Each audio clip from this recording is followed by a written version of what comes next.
আপনারা দেখতে পাচ্ছেন এগুলো ঢেঁকি শাক। সাধারণত গ্রামে এগুলো ঢেঁকি শাক হিসেবে পরিচিত।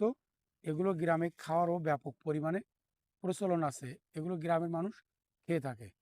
আমরা সাধারণত বইপত্র বা বিভিন্ন সামাজিক মাধ্যমে দেখেছি, পৃথিবী সৃষ্টি হওয়ার পরে গলিত লাভা ধীরে ধীরে ঠান্ডা হয়েছে।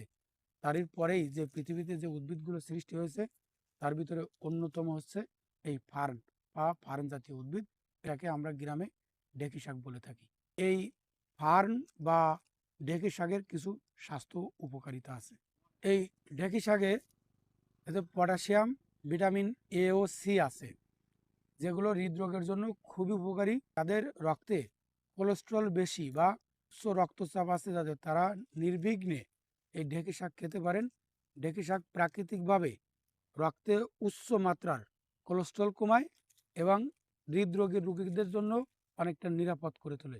সেক্ষেত্রে আপনারা সময় এবং সুযোগ পেলে বা বাড়ির আশেপাশে পেলেই আপনারা এগুলো খেতে পারেন। এগুলো ভর্তা করেও খেতে পারেন, রান্না করেও খেতে পারেন। আপনারা যারা পেটের সমস্যায় ভুগছেন, যাদের কোষ্ঠকাঠিন্য সমস্যা আছে বা কনস্টিপেশনের সমস্যায় ভুগছেন, তারা এই ঢেঁকি শাক খাবেন। এই ঢেঁকি শাকে প্রাকৃতিকভাবে পেটের সমস্যা এবং কনস্টিপেশন বা কোষ্ঠকাঠিন্য খুব সহজেই দূর করে।